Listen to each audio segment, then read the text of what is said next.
Fala galera, beleza? Bem-vindo a mais um vídeo do canal Opinião do Dono da Bike. Hoje eu quero comentar sobre a portaria número 122 de 2021 do Departamento de Estrada e Rodagem de São Paulo, DER, que regulamentou o uso das rodovias e estradas do estado de São Paulo para práticas de competições, provas desportivas. Tá? Essa portaria está sendo alvo de muitas críticas nos sites de ciclismo, nos grupos de WhatsApp, porque o que se está dizendo sobre a portaria é que ela proibiu o ciclismo de estrada no estado de São Paulo. E é sobre isso que eu vou comentar. Eu vou fazer uma análise jurídica dessa portaria, mas de uma forma mais descomplicada possível, com uma linguagem mais leiga possível, tá ok? Então, assim, primeira coisa, vamos entender a portaria, tá? Essa portaria, ela é um ato do superintendente do DR. Então, uma autoridade pública editou uma norma que ele compreende ter o conteúdo adequado para regulamentar o quê? Os procedimentos pertinentes, autorizações para a realização de provas ou competições desportivas, assim como de eventos em geral nas rodovias do estado de São Paulo, sob circunscrição do DR. Então, primeira coisa que isso significa, que essa regulamentação visa as atividades, provas ou competições desportivas. Esse é o primeiro ponto. O segundo ponto é que essas vias devem estar sob circunscrição do DR. Então, significa que as vias dentro das cidades, onde não são estradas, rodovias, não estão na circunscrição do DR. Então a gente vai tratar aqui realmente de estrada. Tá? E aí no artigo 1º, que geralmente é onde contém a ideia geral da lei, ela diz o seguinte: a realização de provas ou competições esportivas, assim como de eventos em geral que envolvam pessoas, veículos ou animais nas rodovias estaduais sob circunscrição do DR São Paulo, na faixa de domínio ou ainda em regiões lindeiras. Faixa de domínio é uma faixa de 15 metros dos dois lados da rodovia, onde você provavelmente já viu na estrada uma placa assim: antes de construir, consulte DR, é nesse lugar aí, tá? E as regiões lindeiras são as regiões vizinhas a essas faixas de domínio, que influenciem na fluidez ou na segurança das mesmas, dependerão de prévia autorização do DR. Então, e aí, lendo o resto da portaria, já dá para entender que o objetivo dessa lei foi que toda atividade desportiva tenha uma prévia autorização do DR. Então, com o objetivo de garantir a fluidez, a segurança do trânsito, de não haver surpresas sobre a utilização da rodovia, porque para que todo mundo possa usar de uma forma minimamente organizada, um espaço que é limitado, né? Então, a primeira coisa que eu percebi é que essa portaria quis, de certa forma, acabar com os rachões, né? Com essas competições que são organizadas de maneira informal, por pessoas muito bem intencionadas, que têm o objetivo de agregar, de proporcionar aos ciclistas oportunidades para treinar, para estarem juntos, enfim, para evoluir no ciclismo. Mas deu para ver que o DR não está satisfeito com o que está acontecendo. Esta é uma discussão. Eu não vou entrar nessa discussão, vou me ater à portaria, ok? Qual é a grande crítica a ela? É que quando a gente sai do artigo 1º lá e vai lá para o artigo 19 da lei, quase terminando, a lei tem 25 artigos. No 19, quando ele entra nas disposições finais, que deveriam ser aquelas partes só para determinar quem vai fiscalizar, quem cabe fazer isso e aquilo, enfiaram um dispositivo ali, fora de lugar, nitidamente, que diz o seguinte: primeiro diz que o dispositivo nessa portaria não se aplica aos transeuntes que utilizam os ciclos como meio de transporte, quais sejam deslocamento ao trabalho e trânsito comum, ou seja, aqueles alheios às atividades de desporto e eventos em geral descritos no parágrafo 1º e 2º do artigo 1º. Então, que é aquilo que está escrito lá em cima, lá de competições, provas, tá? Aí vem o problema no parágrafo único do artigo 19, tá? Os comboios de ciclistas serão qualificados como tentativa de provas, eventos ou competições desportivas, inclusive ensaios ou preparativos, culminando assim na aplicabilidade das medidas cabíveis escritas no artigo 12. Traduzindo isso aqui para o bom português, ciclistas que se juntarem em grupo, comboio é um grupo de veículos se deslocando em uma mesma velocidade para um mesmo local, de pessoas que que conhecem entre si, serão qualificados como uma tentativa de prova, ou seja, como uma tentativa de fazer uma competição não autorizada. É essa a ideia do dispositivo legal aqui. Inclusive ensaios ou preparativos. E aí, culminando na aplicabilidade das medidas cabíveis previstas lá no artigo 12. As medidas previstas no artigo 12 são punições, tá?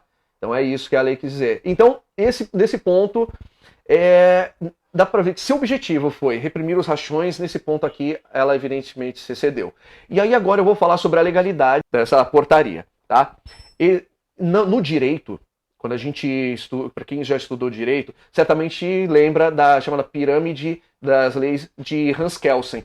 Essa pirâmide, sem complicar nem um pouco aqui o assunto, é o seguinte: o que está no topo da pirâmide vale mais. Tudo que está embaixo tem que obedecer o que está em cima. Tá? Então, no topo da pirâmide se encontra a Constituição Federal, tá? Que, dentre outros direitos, garante o direito de ir e vir. Tá? Mas aí isso é muito amplo. O que importa aqui? Onde a Constituição está aqui? Onde está essa portaria? Aqui, ó. Está vendo essa faixa azul aqui? A base da pirâmide é aqui que está a portaria, essas normas infralegais. Uma norma infralegal significa uma norma abaixo da lei. Tá? Então significa que a portaria é uma norma que está abaixo da lei e, portanto, ela não pode contrariar a lei. Se ela contraria a lei, ela é ilegal. Tá? Então, e aí o que acontece aqui na prática? Vamos lá, o que aconteceu nesse caso aqui específico? Uma portaria quis regulamentar o uso de bicicletas. Uma portaria estadual quis regulamentar o uso de bicicleta nas rodovias do estado de São Paulo. Aí nós vamos para o primeiro ponto. Qual é a lei que ela deve obedecer? A lei que ela deve obedecer é essa aqui, ó. Lei 10.095, de 26 de novembro de 1998, aprovada pela Assembleia Legislativa do Estado de São Paulo e sancionada pelo governador do Estado de São Paulo, que à época sancionou essa lei com o seguinte teor, tá?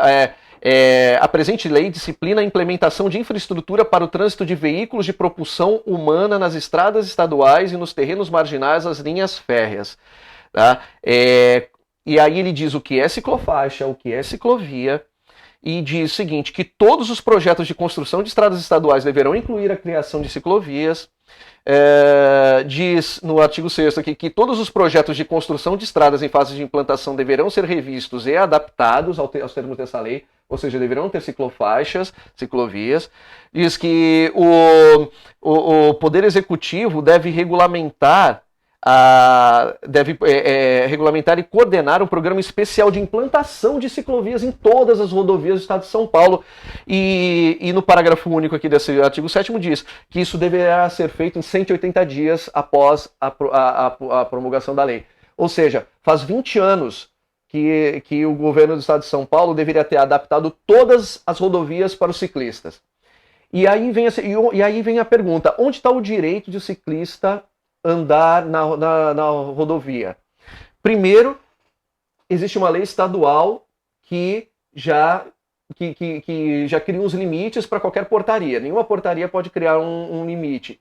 E aí existe uma outra hierarquia entre as leis em determinadas matérias. Uma delas é o trânsito, que são as leis federais que estabelecem as normas gerais e não podem ser contrariadas pelas normas estaduais. Tá? Ou seja, uma lei estadual não pode falar diferente de uma lei federal, nesse ponto, tá? Para simplificar o entendimento.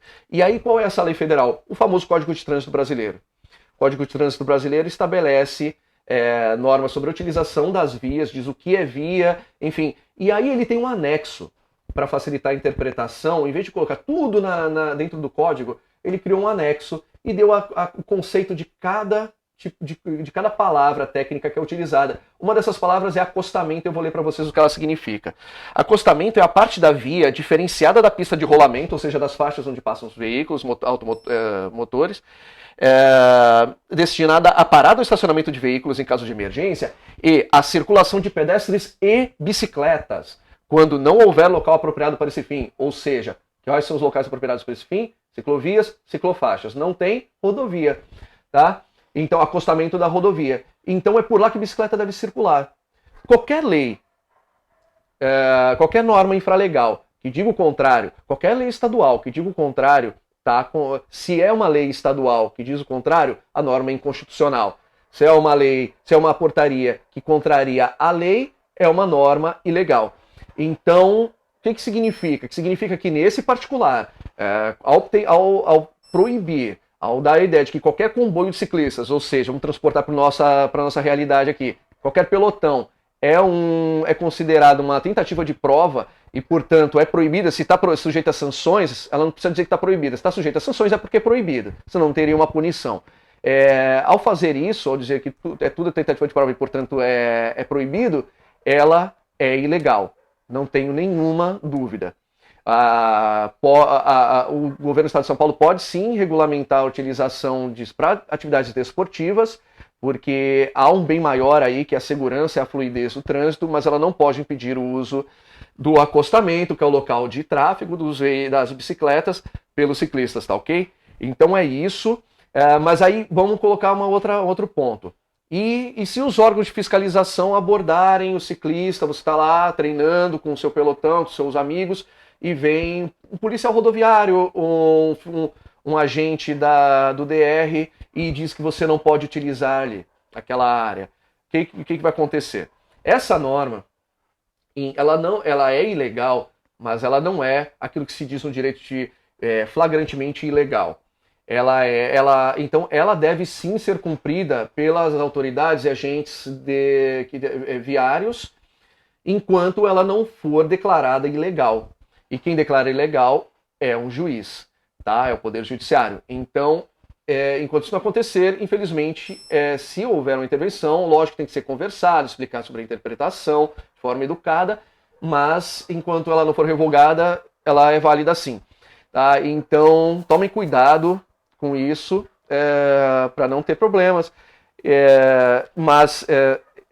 O que a gente vai ter que fazer provavelmente vai ser adotar medidas legais. Primeiro tentar conversar, eu acho, com o DR, explicar o equívoco dessa portaria, e aí eles deixam uma redação mais cristalina, mais clara para todos, mas se isso não surtir efeito, a solução vai ser procurar, então, realmente se organizar e propor uma ação judicial contra a eficácia dessa norma aí, tá bom? Dessa portaria. Então é isso, pessoal. Compartilhe esse vídeo aí com os amigos, vamos ajudar a difundir isso para não haver confusão, tá bom? Lembrem-se de se inscrever no canal se não são inscritos, curtam aí o vídeo, beleza? E até a próxima.